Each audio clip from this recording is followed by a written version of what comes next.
Storm, Nature and Culture explores storms in art and literature, films, TV. The author is John Withington. Of course, this week we've been battered by winds of 90-odd miles an hour with Storm Angus. So to talk about storms, Johnny's here. Good afternoon, sir. Hello, Nick. First of all, this is the burning question that really irritates me. Why when we're British do we have to give storms a name? Well, the practice of naming storms actually goes back quite a long way, and the British were involved in it in the early days because back in the 18th century in the West Indies of the Caribbean, we used to give the names to storms in those days. But what they used to do in those days is they chose the name of the saint on whose day the storm had appeared. And then later on in the 19th century, an Australian weatherman started naming storms after politicians he disliked. That's a brilliant idea. Oh, they'd all be called the same, wouldn't they now, John? but I don't know whether you think that storms have got worse since they started giving Mate, well, it's this perception, because there was I, all ready to blame the Americans because obviously they named their hurricanes after people. And it's all our fault in the first place. I can't believe it. Gutted I am, gutted. What actually qualifies as a storm, though, John? Well, you've got various levels of storms. So you get gales, and it's to do with the force of the wind, but then obviously you graduate up to hurricanes. We're fortunate in the UK. We don't get hurricanes, though we do get hurricane force winds sometimes. That, of course, happened in 1987, the so-called Great Storm.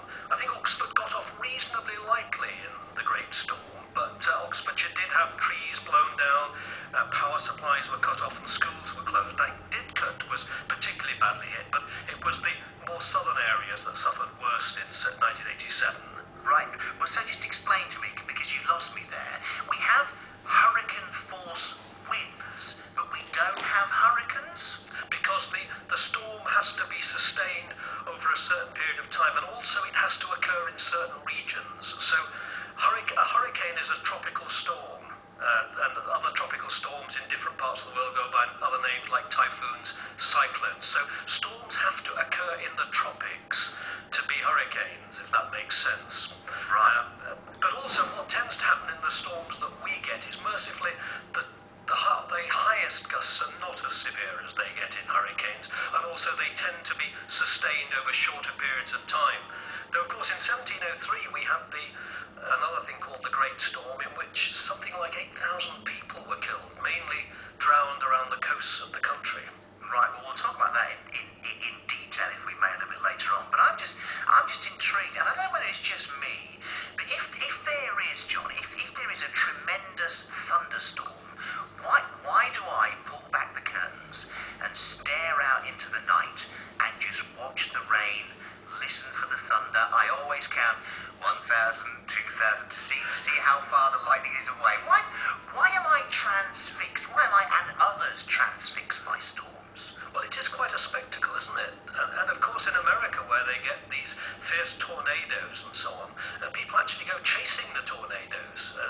They say nowadays that so many people are doing it, it's become quite a hazard, and if you've got a major tornado in America, you'll get hundreds of people lined up by the road watching it, sometimes, sadly, with fatal results.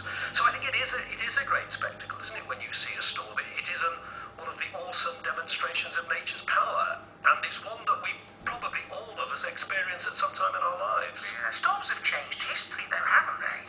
They have, yes. I suppose from the UK's point of view, the most celebrated one of that kind would be the Spanish Armada, which was driven around well, first of all, it was delayed for about 3 or 4 months before it could set off, with the Spaniards complaining that the weather was more like December than June, so that when it did set off, we were very well prepared, the English fleet was well prepared, and then after the Spanish fleet suffered a defeat, there was a fierce storm which drove the ships round the coasts of Scotland and Ireland, wrecking many, many ships, and I think something like 10,000, 15,000 Spanish sailors and soldiers on those ships lost their lives. So I suppose that's the most famous instance in Britain, and Queen Elizabeth crater in Medal, which had the legend, God breathed and they were scattered. Yeah, absolutely fantastic. And I'm just vaguely amused by the fact that rain stopped playing in the war between us and the Spanish. I mean, that's absolutely brilliant. You don't expect to hear that analogy, do you these days? Go on, sorry. I was going to say one of the striking things about the Spanish Armada is there was relatively little battle action. Actually, there was a major victory for the British, but after that, the storms grabbed the Spanish fleet and drove it away. How does literature employ storms to kind of make a story more terrifying then, John?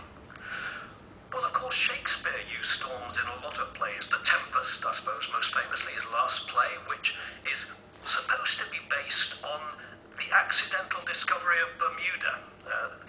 Some English settlers were on their way to the North American colonies, and they got caught in a storm, and some of them were wrecked on Bermuda. That was supposed to be the inspiration for the Tempest. And Shakespeare also uses storms as harbingers, warnings of great events. So there's a big storm the night before Julius Caesar gets assassinated, for example. But I suppose the other way in which storms are often used is they're used as a device for transporting a character into a new world. Probably the most earliest famous example of that would be Daniel Defoe's novel Robinson Crusoe. But we see it in more recent things like Jamrach's Menagerie, where a boy is caught up in a waterspout, a kind of tornado over the sea, and gets washed away in a small boat and has to kill and eat his best friend. Oh, nice. And a storm is to blame for that. My guest is John Willington. His new book is called Storm, Nature and Culture. We'll talk in detail with John about that big storm of 1703, and I'm intrigued by John's title. He's a journalist, I understand that. He's also a disaster historian.